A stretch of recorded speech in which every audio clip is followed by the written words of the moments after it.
They say that home is where the heart is. Well, then my home must be broken because there are pieces of my heart all over the place.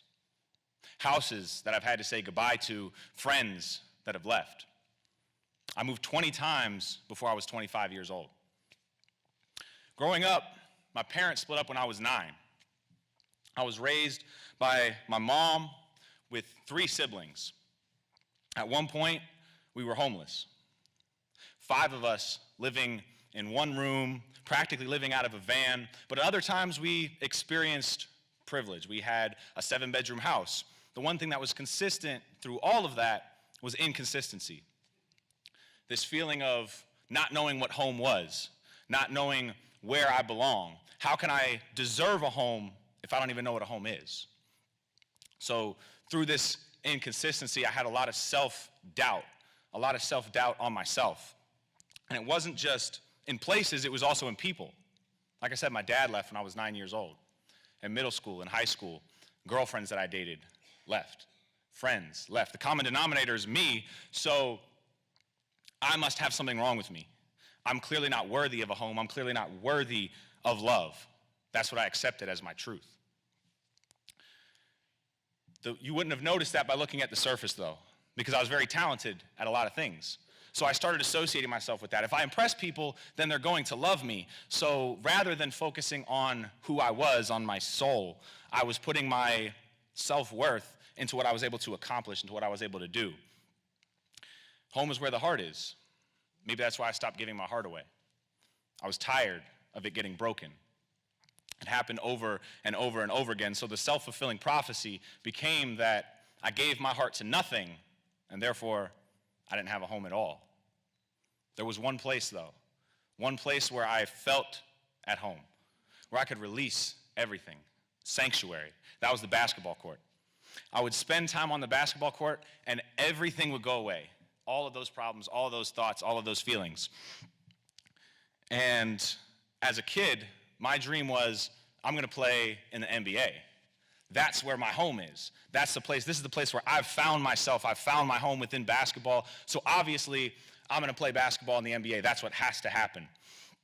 But my junior and senior year of high school, I went to a small private school.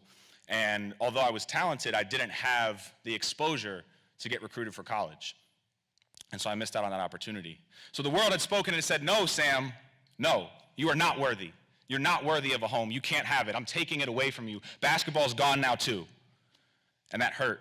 I remember the last game of the season, crying in my mom's arms after the game, thinking, this is it. What am I going to do now? And that pain that I felt was so real. And I wanted to make sure that nobody else felt that same pain.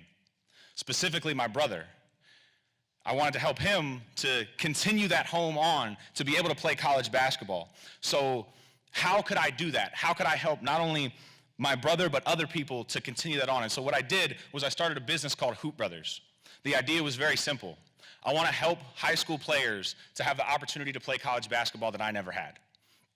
Not just to get a scholarship, not just to go to college and get their education, but to find themselves, to be able to keep that home, keep that sanctuary, and spread it. I started very small, just with a video camera. I started creating highlight videos for high school basketball players, using those to send off to college coaches to help them advertise themselves to schools. I think I made $2,000 the first year. I felt like I was balling. It grew, though. It grew quickly. It went from that first year, $2,000 to 100 videos the next year, then 1,000 videos, then 1 million views on YouTube. Continued to grow, continued to expand. We launched a full recruiting service, online platforms, contacting college coaches, events, all of these things I'm doing that are now helping people reach homes of their own. And not just for our clients, but internally. I had an idea that business can be more than just employees coming into work. So I encouraged every single person that I hired to bring their whole self into the office, to bring their entire self so that it could be a home for them where they could reflect on their pain, they could grow as people, and they could continue to grow. And so the impact that we started to have was crazy. My brother got a scholarship to play in college. Thousands of players that we were working with continued to be placed into different homes, places where they could find themselves within college.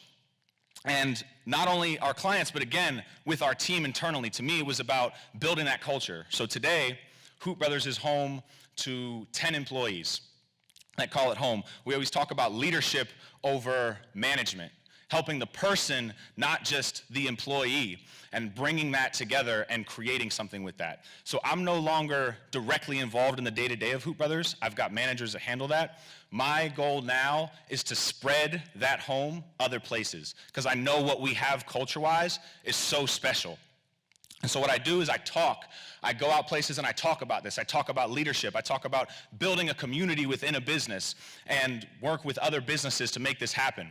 Because I'm crazy enough to believe that one day we will live in a world where businesses offer their employees more than just benefits. They offer them a place to live, a place to be themselves. We spend more than 50% of our lives in the office. Why can't we be at home while we're there? So I thought that I was breaking off pieces of my heart, but I wasn't. I was creating new ones, because home is not something that you leave behind. It's something that you give to any situation. It's not something that's out there. It's something that's in here. It's something that we can all have and we can all share with everybody else.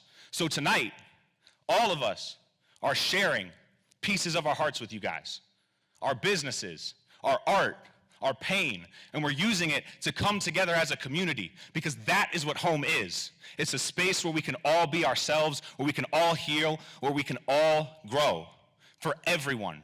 So for anybody who struggles to find stability, welcome home.